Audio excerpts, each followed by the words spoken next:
नमस्कार, मैं हूं नगमा। आप देख रहे हैं एनडीटीवी इंडिया। आज की सबसे बड़ी खबर, अमेरिका का वेनेजुएला पर हमला। ट्रंप के इस एक्शन से लैटिन अमेरिका समेत पूरी दुनिया में तनाव में बढ़ोतरी हुई है। ट्रंप ने यह दावा किया है कि यह ऑपरेशन ड्रग तस्करी और सुरक्षा खतरों को रोकने के लिए किया गया, लेकिन वेनेजुएला ने इसे अपनी संप्रभुता पर सीधा हमला बताया है।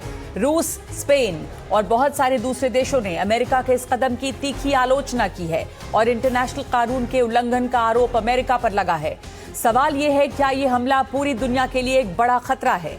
क्या अमेरिका का यह कदम वैश्विक राजनीति में नए टकराव की शुरुआत है? और सबसे अहम सवाल यह भी है कि अब यूएन इस मामले में कैसे दखल देगा?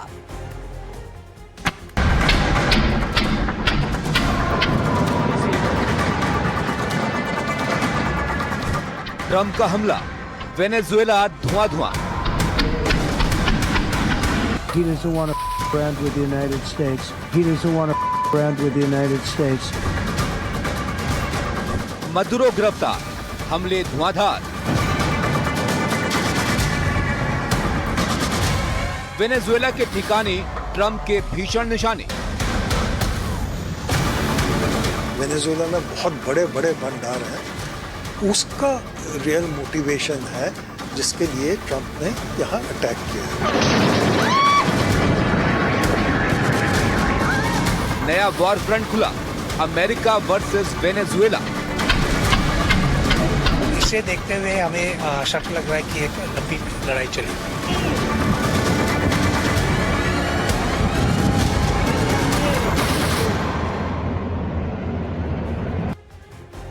तो एक बड़ा हमला इस वक्त पूरी दुनिया के लिए एक बड़ा खतरा। अमेरिका और वेनेजुएला में तनाव बढ़ा है और वेनेजुएला के रक्षा मंत्री का सरेंडर से इनकार है, यानी कि वेनेजुएला में इस वक्त एक अफरा तफरी है। रक्षा मंत्री बोले हैं कि जीत हमारी होगी। वेनेजुएला ने यूएन सुरक्षा परिषद की तुरंत बैठक बुलाने की मांग की है।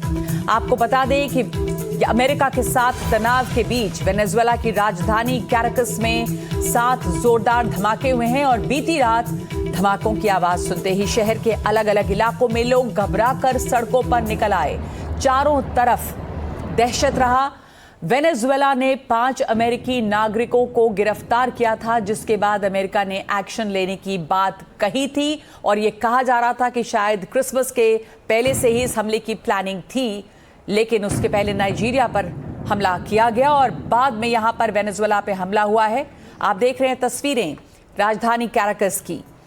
रक्षा मंत्री ने सरेंडर करने से इनकार किया है।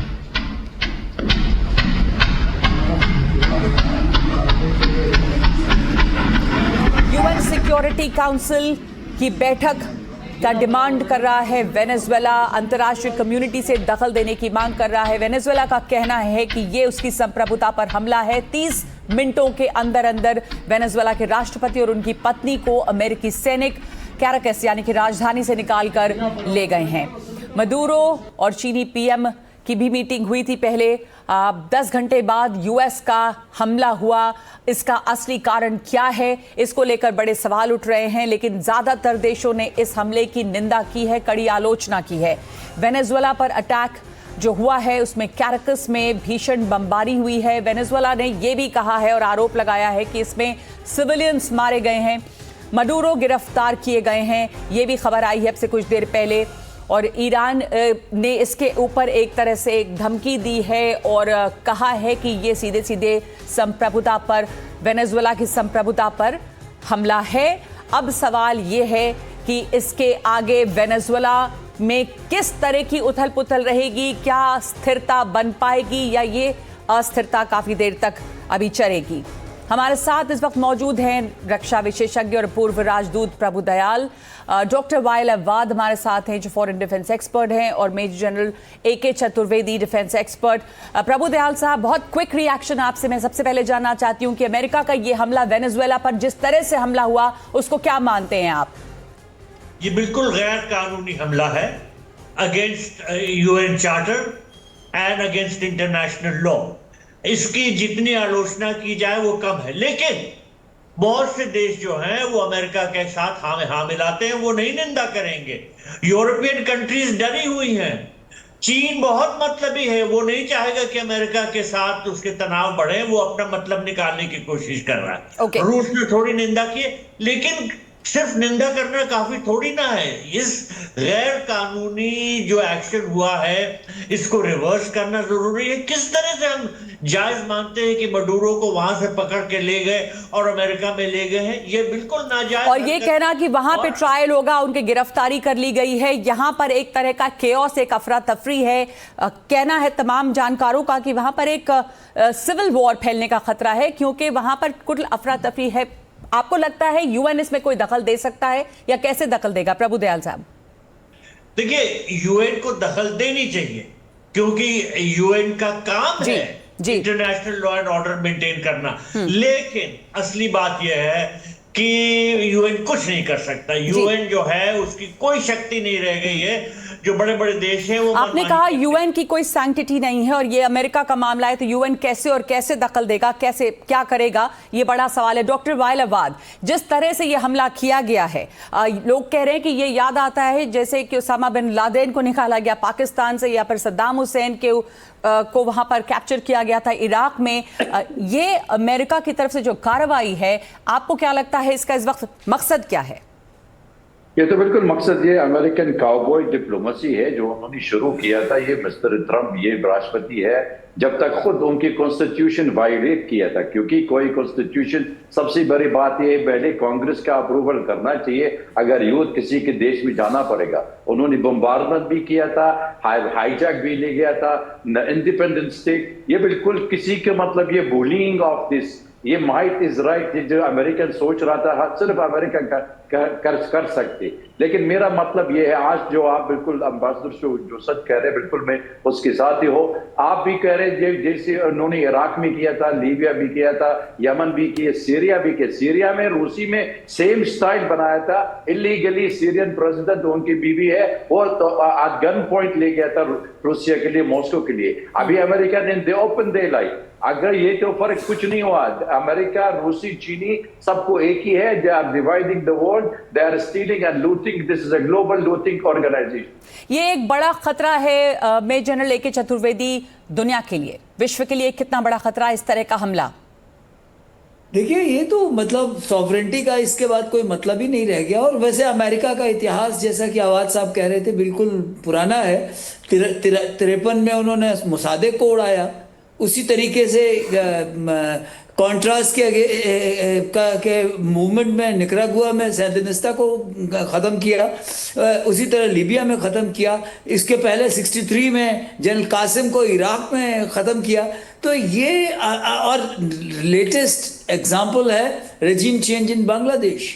तो ये चीज़ें तो ये उनका एक स्टाइल है, और ये माइट इज़ राइट। और जिसमें कहा जाए चार्टर की उन्होंने धज्जियाँ उड़ा दी हैं जी। और जहां तक ताकत का सवाल है, ये मैं मानता हूं कि अफरा तफरी रहेगी, क्योंकि वेनेजुएला गिवन नहीं कर रहा, लेकिन साथ ही पावर डिफरेंशियल इतना ज्यादा है। जेराल्ड फोर्ड सबसे बड़ा जहाज है, 11 दूसरे शिप हैं। पिछले 10 दिनों के अंदर उन्होंने 30 से ज्यादा अटैक किए हैं बोट्स पे, 3 टैंकर्स को पकड़ा है। तो इसलिए वो जो कर रहे हैं, मतलब वो उन्होंने जो 5 दिसंबर को उनकी एनएसएस निकली है, नेशनल सिक्योरिटी स्ट्रैटेजी, उसमें उन्होंने कहा वेस्टर्न हेमिस्फीयर में तो हम ही राजा हैं, जो हम चाहेंगे कर लेंगे। तो ये एक नई आक्रामक नीति जो है, और खास करके तब जब डोनाल्ड ट्रंप लगातार और काफी अग्रेसिवली नोबेल पीस प्राइज की कोशिश में लगे रहे, लेकिन जितने हमले उन्होंने सत्ता में आने के बाद से किए हैं, वो पिछले राष्ट्रपति यानी कि जो बाइडेन के कार्यकाल 4 साल के कार्यकाल में जो हमले हुए उससे भी ज्यादा हैं। इस आप सब हमारे साथ बने रहें, इस पूरे मामले की पर नजर दुनिया की है और दुनिया के तमाम न्यूज एजेंसियां ग्राउंड रिपोर्ट पे जुटी हुई हैं। रूसी टीवी चैनल RT की टीम भी जब ग्राउंड पर मौजूद थी, तभी अचानक ये हमला हुआ। अमेरिकी जेट अभी भी कैराकस के ऊपर मौजूद हैं, आप देख रहे थे ग्राउंड रिपोर्ट। ये भी एक सवाल है कि इसमें जो नागरिक हैं उनको किसी तरह की वार्निंग नहीं दी गई थी, तो कितने नागरिकों की घायल हुए हैं या जान गई है। एक बात इस वक्त टाइमिंग की होती है प्रभुदयाल जी, इस वक्त क्या मकसद रहा अमेरिका के हमले का? ये तनाव था, ये खतरा बना हुआ था, और ये भी खबरें अब आ रही हैं कि शायद क्रिसमस के समय से ही अमेरिका का ये प्लानिंग थी कि हमला किया जाएगा। लेकिन क्या इमीडिएट कारण है इस हमले का? देखिए, अमेरिका ये हमला ऐसे नहीं कर सकता था। उसने पूरे वेनेजुएलन सिस्टम को इन्फिल्ट्रेट किया है और इसी वजह से इतना बड़ा ऑपरेशन इतनी जल्दी उसने कामयाब किया।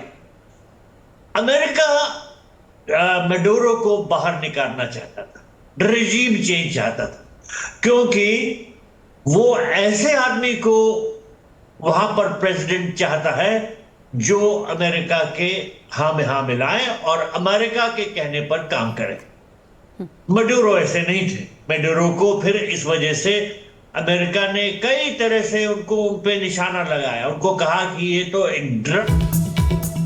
आपके पास वापस आऊंगी। इस वक्त एक बड़ी खबर आ रही है कि वेनेजुएला के उपराष्ट्रपति ने ट्रंप से मांग की है कि मडूरो और उनकी पत्नी के बारे में अमेरिका जानकारी दे। प्रूफ ऑफ लाइफ भी मांगा जा रहा है और ये कहा गया है कि यूएस यानी अमेरिका ये बताए कि कहां हैं राष्ट्रपति मडूरो और उनकी पत्नी। तो ये वेनेजुएला के उपराष्ट्रपति की ट्रंप से इस वक्त मांग है कि इन दोनों की जानकारी दी जाए। प्रभुदयाल साहब, आप जैसा बता रहे थे कि मडूरो को हटाना चाह रहा था अमेरिका और सिस्टम इन्फिल्ट्रेट किया गया और इसकी एक वजह ये रही कि जाहिर है कि रिजीम चेंज।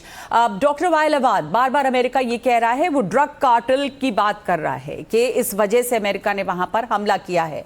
लेकिन ये रिजीम चेंज अगर वहां पर जैसे और जगहों पर भी देखा गया अगर होता है तो क्या प्रोबेबल वहां पर नाम आ रहे हैं अमेरिका के सपोर्ट वाले कुछ लोग होंगे जिनको अमेरिका वहां लाना चाहता है?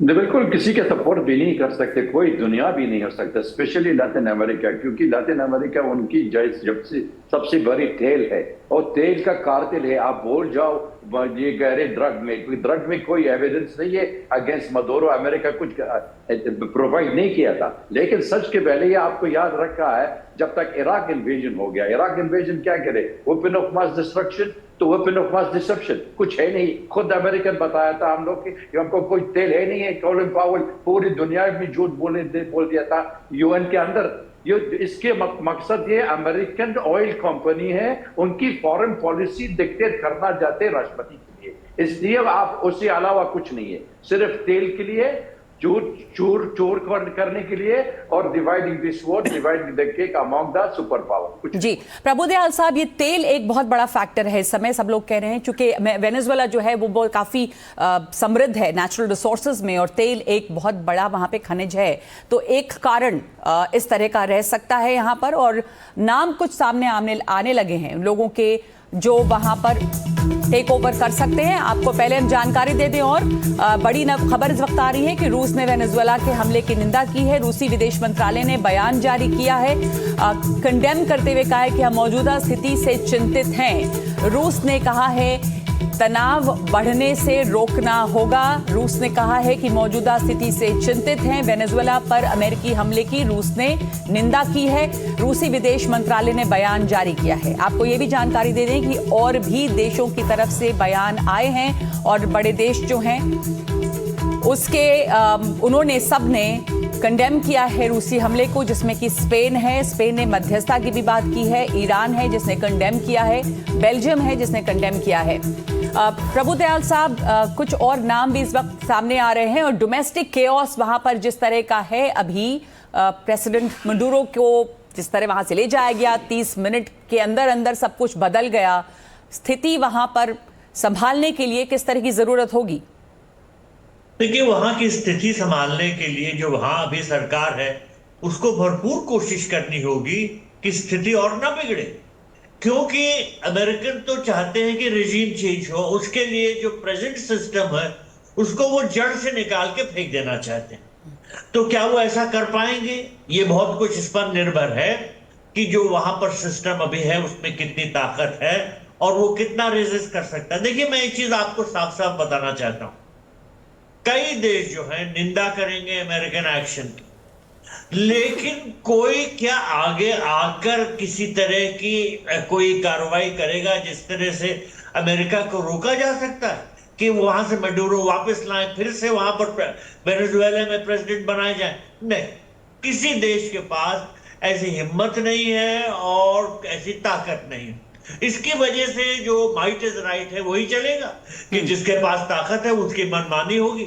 इसकी प्लानिंग अमेरिका ने बहुत आराम से की, बहुत टाइम से की।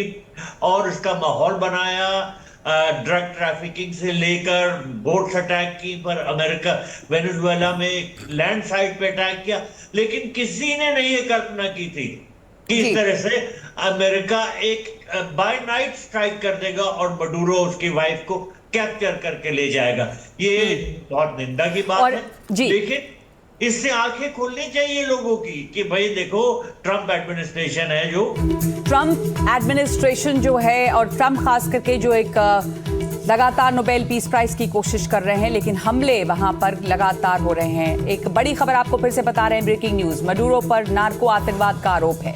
जैसा मैंने आपको पहले भी बताया कि ड्रग्स की बात कर रहा है अमेरिका, अमेरिका के खिलाफ साजिश का भी आरोप है, और ये भी अमेरिका कह रहा है कि अब मडूरो पर अमेरिका में मुकदमा चलेगा। US attorney general Pamela Bondi का ट्वीट आया है जिसमें ये कहा जा रहा है कि मडूरो पर नार्को आतंकवाद का आरोप लगा रहा है, यानी कि नार्को टेररिज्म, ड्रग कार्टेल, ये तमाम आरोप है मडूरो पर, और कहा जा रहा है कि अमेरिका के खिलाफ वो साजिश कर रहे थे, इसलिए अमेरिका में मुकदमा चलेगा मडूरो के खिलाफ। मेजर जनरल AK चतुर्वेदी, लगातार डोनाल्ड ट्रंप जो हैं वो peace prize, Nobel peace prize की कोशिश कर रहे हैं, लेकिन उन्होंने जब से उन्होंने सत्ता संभाली है 626 एयर स्ट्राइक्स हुए हैं, और हमले, आप कुछ दिनों पहले नाइजीरिया में भी हमले हुए, अब यहाँ पर हमले हुए। ये जो हमला था, आप बता रहे थे कि जो फोर्सेस हैं, अमेरिकी फोर्सेस हैं, नेवल फोर्सेस हैं, उनकी मूवमेंट शुरू हो गई थी, वहाँ पर उनका एक जमघट था। जिस तरह का ये अटैक किया है अमेरिका ने, उसके बारे में कुछ और डिटेल्स आप हमें बताएं कि कैसे 30 मिनट के अंदर अंदर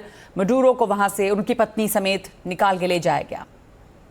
देखिए, ये तो दो तीन चीज़ें इसमें ध्यान देने वाली बातें। पहली चीज़, ये इनसाइडर्स इनके साथ हैं कि इनको पहले से मडूरो कहाँ है उसकी खबर होगी, उनका जो सिक्योरिटी नेटवर्क है उसमें इन्होंने इन्फिल्ट्रेट किया होगा, और इनको ले जाने के लिए जब ले जा रहे हैं तो जितना भी उनका रेजिस्टेंस का फोर्स है, जैसे कि AD गन्स हैं या ड्रोन्स हैं, जो उनको उन्होंने न्यूट्रलाइज किया होगा। एंड जो सबसे बड़ी चीज़ है कि जो नेवल इनका जेराल्ड फोर्ड बहुत ही बड़ा शिप है, दुनिया का सबसे बड़ा शिप है, सबसे एडवांस शिप है। इसके अलावा उसमें डिस्ट्रॉयर्स हैं, उसमें क्रूजर्स हैं, जो 11 शिप्स हैं, और 15,000 के करीब ट्रूप्स हैं। तो ये चीज़ जो है बिल्कुल, ये बहुत पहले से, कई दिनों से प्लानिंग चल रही है, और पहले उन्होंने उनके सिस्टम को डैमेज किया एंड उसमें इन्फिल्ट्रेट किया। और आप देखिए, एक और गौर कीजिएगा, जो मारियो कोरिना मचाडो हैं, उनका स्टेटमेंट उन्होंने वेलकम किया है जी। इसका मतलब वहाँ पे उन्होंने एक काउंटर लॉबी क्रिएट कर दी है। गोंजालेस जो इलेक्शन इनसे हारे थे 2024 का, वो भी दूसरे साइड में है, तो वहाँ पे गृहयुद्ध होने की संभावना रहेगी। और ये जो उन्होंने कैप्चर किया है, इसको मैं मानता हूँ कि कभी भी कोई ऐसे ऑपरेशंस होते हैं तो आपका जो रेजिस्टेंस फोर्स है, जब वो खत्म हो गया तो उठा लिया, जैसे इन्होंने उठाया था किसको, नोरिगा को 80s में जी, वो उसको वेटिकन सिटी में था, उससे पकड़ लिया था। तो America is known for this kind of a thing and the part, but America, like you say, America is known for this kind of thing. लेकिन क्या संदेश जा रहा है दुनिया को? माइट इज राइट की बात अभी की प्रभु दयाल जी ने भी, पर एक अभी भी बिगेस्ट इकोनॉमिक पावर दुनिया का, और ऑल्सो मॉरल गार्डियन दुनिया भर का, जब अमेरिका बनता है और वहां पर मुकदमा चलेगा अगर मडूरो पे, तो क्या संदेश जाता है? वो उन्होंने पहले से तैयारी कर रखी, 20 में उसको कन्विक्ट कर दिया है। 2020 में ड्रग चार्जेस पे उन्होंने मडूरो को कन्विक्ट कर दिया है। एक बड़ी खबर आ रही है, यूएस हमले पर ईरान के सुप्रीम लीडर खमेनेई का बयान आया है। उन्होंने कहा है कि दुनिया के सामने अमेरिका की पोल खुल गई है। तो ईरान का बड़ा बयान, ईरान के सुप्रीम लीडर का बड़ा बयान, इस वक्त दुनिया के सामने अमेरिका की पोल खुली है, और यूएस हमले पर ईरान के सुप्रीम लीडर का बयान आया है कि अमेरिका पर्दे के पीछे जो है वो विश्व युद्ध की तैयारी कर रहा है।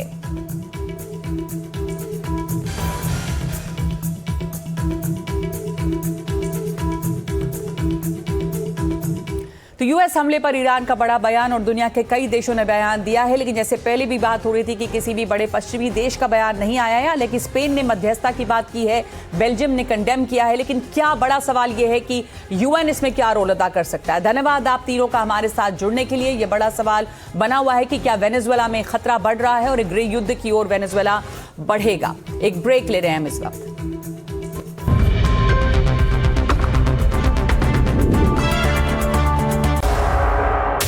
समझना चाहिए शाहरुख खान जैसे गद्दारों को।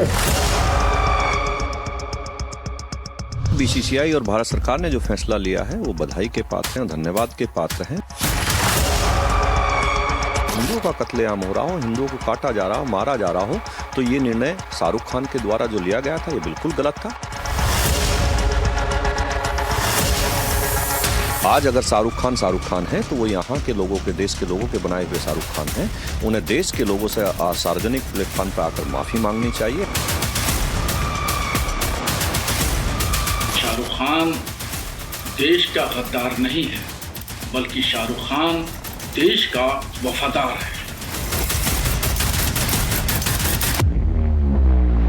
बांग्लादेश में हिंदू मारे जा रहे हो, बहन बेटियों के साथ उनके साथ दुष्कर्म किए जा रहे हो, मंदिर जलाए जा रहे हो, उसको चवन्नी भी मेरे कम से कम जहां से मैं बचा सकता हूं बचाना चाहिए, मैसेज देना चाहिए।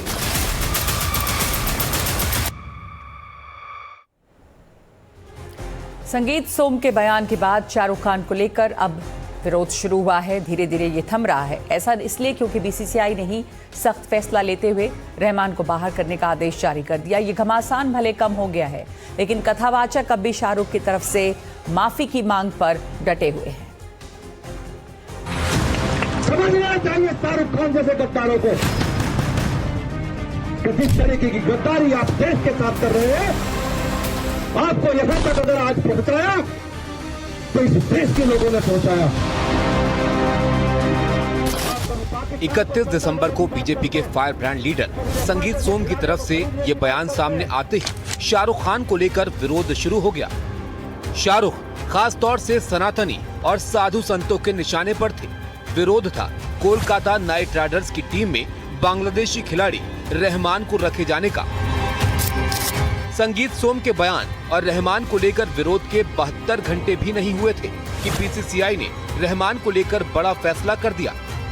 बीसीसीआई की तरफ से आदेश आया कि आईपीएल से मुस्तफिजुर रहमान को हटा दिया जाए। इस फैसले को सोम ने सनातनियों की जीत बताया है।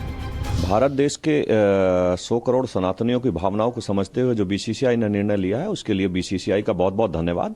और हमने कल ही आप लोगों से कहा था कि आप निश्चित रहिए, भारत सरकार और बीसीसीआई इस पर को संज्ञान लेगी, चूंकि 100 करोड़ हिंदुओं की भावनाओं से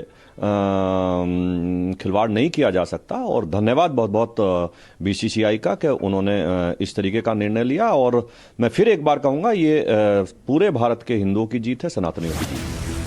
शाहरुख खान को एक बार फिर आड़े हाथों लेते हुए सोम ने कहा कि वो समझ गए होंगे कि हिंदुस्तान में रहकर सनातनियों से पंगा नहीं लिया जा सकता। शाहरुख खान समझ नहीं पाए थे ना, अब शाहरुख खान की समझ में आ गया है कि भारत में रहकर सनातनियों से पंगा लेना या सनातनियों के विरुद्ध चलना वो अच्छा नहीं रहेगा। और उन्हें ये समझ आ गया है कि देश के सैकड़ों करोड़ जो सनातनी हैं उन्हें शाहरुख खान बनाया। ये तस्वीरें देखिए, इस वजह से रहमान को लेकर देश में काफी विरोध हो रहा था। 18 दिसंबर को बांग्लादेश में दीपू दास की हत्या कर दी गई थी। फिर कुछ और हिंदुओं को भी निशाना बनाया गया। और अब बीसीसीआई का यह फैसला जिस दिन आया है उस दिन भी बांग्लादेश में एक और हिंदू कोकेन दास की मौत हो गई है। कोकेन पर पिछले दिनों हमला हुआ था। रहमान को लेकर बीसीसीआई की तरफ से क्या आदेश दिया गया है ये आपको सुनाते हैं। Due to the recent developments which is going on all across, BCCI has instructed the franchisee KKR to release one of their player, Mustafizur Rahman of Bangladesh, from their squad. And BCCI has also said that if they ask for any replacement, BCCI is going to allow that replacement. BCCI के आदेश के बाद KKR की भी प्रतिक्रिया सामने आई है। KKR ने tweet कर ये जानकारी दी है कि रहमान को टीम से बाहर किया जा रहा है और रिप्लेसमेंट की जानकारी आगे साझा की जाएगी।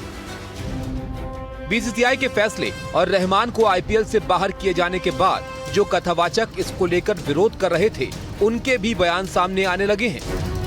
सोम के बाद कथावाचक देवकीनंदन ने भी शाहरुख खान का विरोध किया था।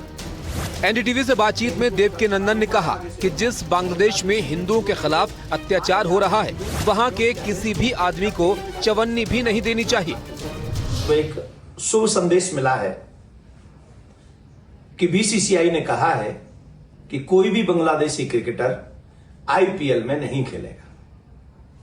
बहुत बहुत साधुवाद, धन्यवाद। बीसीसीआई को मैं धन्यवाद देता हूं। जिस बांग्लादेश में हिंदू मारे जा रहे हो, बहन बेटियों के साथ उनके साथ दुष्कर्म किए जा रहे हो, मंदिर जलाए जा रहे हो, उसको चवन्नी भी मेरे कम से कम जहां से मैं बचा सकता हूं बचाना चाहिए, मैसेज देना चाहिए। हम सब हिंदू एक साथ हैं, तो आपने वो दिया, उसके लिए आपका बहुत बहुत धन्यवाद। जब से रहमान को लेकर घमासान शुरू हुआ था, तब से शाहरुख खान ने इस पर कोई रिएक्शन नहीं दिया। देवकीनंदन ने इसको लेकर भी सवाल उठाए। मिस्टर केकेआर का कोई रिस्पॉन्स नहीं। तब से लेके पूरे टीवी चैनलों पर डिबेट हुआ, लेकिन मिस्टर केकेआर, क्योंकि अपने आप को कभी भी बड़ा, मतलब बड़ा तो मानते हैं, तो वो तो कुछ कहेंगे नहीं, तो उन्होंने एक शब्द भी नहीं बोला इस विषय पे टिल नाउ, अभी तक। एक बात, आप देश से ऊपर नहीं, आप बहुसंख्यक सनातनियों से ऊपर नहीं।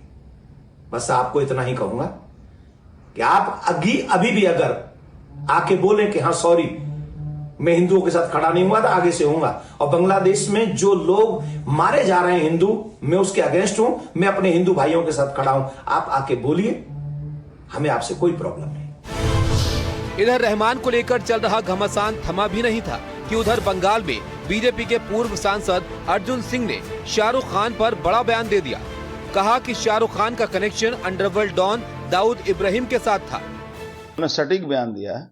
शाहरुख खान जैसे लोग को, जो एक समय में ये खान ब्रदर्स के नाम से बॉलीवुड को जिस तरह से इन लोगों ने, बॉम्बे फिल्म इंडस्ट्री को जिस तरह से इन्होंने दाऊद इब्राहिम के उंगली के ऊपर, उनके चक्रव्यूह पर चलाया जाता था, आज ये शाहरुख खान के फिल्म कोई नहीं देखता है। बहरहाल अब ये साफ हो चुका है कि बांग्लादेशी खिलाड़ी रहमान आईपीएल में नहीं खेलेंगे, लेकिन देवकीनंदन समेत और दूसरे लोग शाहरुख खान से माफी की मांग पर डटे हैं।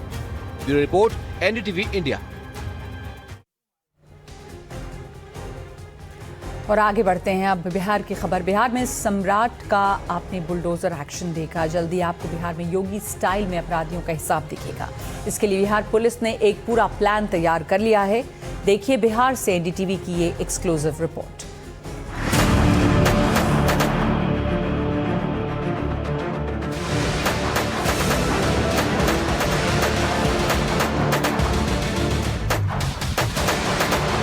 ऐसी एक के बाद एक कई तस्वीरें बीते कुछ दिनों में उत्तर प्रदेश से सामने आई हैं। अब आने वाले दिनों में बिहार से ऐसी तस्वीरें आएं तो आश्चर्य मत कीजिएगा। ऐसा इसलिए क्योंकि इस साल के आगाज के साथ ही बिहार पुलिस ने अपनी मंशा साफ कर दी है। बिहार में अपराधियों का हिसाब योगी स्टाइल में किया जाएगा। बिहार में नई सरकार बनने के बाद आपने सम्राट चौधरी का लगातार बुलडोजर एक्शन देखा। अब बिहार पुलिस योगी मॉडल के स्टाइल में ही ऑपरेशन लंगड़ा शुरू करने जा रही है। बिहार पुलिस और बिहार एसटीएफ ने बिहार प्रदेश के 10 बड़े अपराधियों की और बिहार के हर जिले के 10 बड़े अपराधियों की एक सूची तैयार की है, जिसकी एक्सक्लूसिव जानकारी एनडीटीवी के पास है। पुलिस का मकसद है या तो इन अपराधियों को सलाखों के पीछे पहुंचाना है या फिर मुठभेड़ की स्थिति में ढेर करना है। लॉ एंड ऑर्डर पर कोई उंगली नहीं उठना चाहिए। Bihar should not be branded as having bad law and order. हमारे चुनाव के दौरान भी एक घटना छोड़ के कोई घटना नहीं घटी, कोई रिपोलिंग नहीं हुई। पूर्व में नक्सल बूथ सब थे, उनको हम लोग स्टैगर कर देते थे, वहाँ वोटिंग 3 बजे तक होती थी एंड बहुत सारे बूथ शिफ्ट होते थे। इस बार कोई भी बूथ शिफ्ट नहीं हुई। एनडीटीवी को जो अपराधियों की सूची मिली है उसके मुताबिक पटना जिले में भोला सिंह, मनोज सिंह, सुजीत मंडल, राजीव महतो और एमपी यादव जैसे अपराधी एसटीएफ के लगातार निशाने पर हैं। वहीं कोसी क्षेत्र में जानेश्वर यादव, गणेश ऋषिदेव, ललित कुमार मेहता और वीरेंद्र राय की तलाश पुलिस कर रही है। मगध के इलाके में यानी गया, औरंगाबाद, नवादा, जहानाबाद और अरवल के इलाके में कुछ कुख्यात ऐसे हैं जिनके ऊपर लाखों के इनाम घोषित हैं। इनमें धर्मवीर महतो, आलोक सिंह, पलटन सिंह, दीपक रवानी, संतोष गोस्वामी और अमित तिवारी का नाम शामिल है। ये अपराधी हत्या, डकैती और लूट जैसे गंभीर मामलों में वांछित हैं। शाहबाद के इलाके में यानी भोजपुर, बक्सर, रोहतास और कैमूर के इलाके के कुख्यात दिलीप कुमार, रिंकू यादव, विजय पांडे और शहनाज अंसारी हैं। पप्पू कुमार, संजय तिवारी और डिम्पल सिंह भी एसटीएफ के निशाने पर हैं। एसटीएफ एक बिहार पुलिस की एलीट फोर्स है, 2000 में क्रिएट हुई थी and it has fought against, mandate was Naxalism और ऑर्गेनाइज्ड क्राइम। काफ़ी अच्छा उसका भूमिका रहा है। अब गृह मंत्री का आदेश है कि हर जिले में एसटीएफ का यूनिट जरूर हो, तो हमारा इंडक्शन प्रोग्राम इसके लिए शुरू हो गया है। बिहार एसटीएफ ने कॉन्ट्रैक्ट किलर की अलग सूची बनाई है। ऐसे हत्यारों के पीछे एक अलग टीम लगाई गई है। पेशेवर हत्यारों की सबसे ज्यादा संख्या जिन जिलों में है उनमें सीवान में 3, सीतामढ़ी में 4, पटना में 4 और वैशाली में 5 अपराधी हैं। खगड़िया, पूर्णिया, वैशाली, सीवान और सारण में भी ऐसे अपराधी मौजूद हैं जिनकी गिरफ्तारी के लिए छापेमारी जारी है। बिहार एसटीएफ अब अपराधियों पर नकेल कसने के लिए जेलों की निगरानी में भी आधुनिक तकनीक का इस्तेमाल कर रही है और खासकर वैसे अपराधियों पर विशेष निगरानी रखी जा रही है जो जेल से बेल पर रिहा होते हैं। गृह मंत्री बनने के बाद एक बड़ी जिम्मेवारी सम्राट चौधरी के कंधों पर है। उप मुख्यमंत्री के साथ वह गृह मंत्री की भी जिम्मेवारी संभाल रहे हैं। तो ऐसे में आप देखिए कि किस तरीके से पुलिस विभाग, पुलिस महकमा एक्शन में होता हुआ दिखाई पड़ रहा है। अब अपराधी अपराध करके बच नहीं सकते, उनके लिए मांद से भी उनको ढूंढ के निकाला जाएगा। उसके लिए अलग अलग तरीके भी इजाद किया जा रहा है, पुलिस एक्शन भी लिया जा रहा है और त्वरित कार्रवाई की जा रही है। इस नई मुहिम का परिणाम है कि जहां 2024 में पूरे बिहार में केवल 8 एनकाउंटर हुए थे, वहीं 2025 के मध्य से लेकर वर्ष खत्म होने तक 27 एनकाउंटर हुए, यानी लगभग 300 गुना से ज्यादा। बिहार पुलिस का दावा है कि इस बार चल रहे मुहिम के तहत वो बिहार को लगभग अपराध मुक्त कर देगी या फिर अपराधियों का लगभग सफाया कर देगी, क्योंकि बिहार में अगर उद्योग धंधों को पनपना है तो बिहार को अपराध मुक्त होना ही होगा, ऐसा सरकार और पुलिस दोनों मानती है। बिहार पुलिस का दावा है कि इस बार जो मुहिम चल रही है वो पूरे बिहार से लगभग अपराधियों का सफाया कर देगी और बहुत हद तक बिहार को अपराध मुक्त करने में कामयाब होगी, क्योंकि अगर बिहार में उद्योग धंधों को बढ़ावा देना है तो उसमें सबसे बड़ी चुनौती बिहार में बढ़ती हुई आपराधिक घटनाएं हैं। पटना से प्रभाकर कुमार की रिपोर्ट, एनडीटीवी इंडिया के लिए।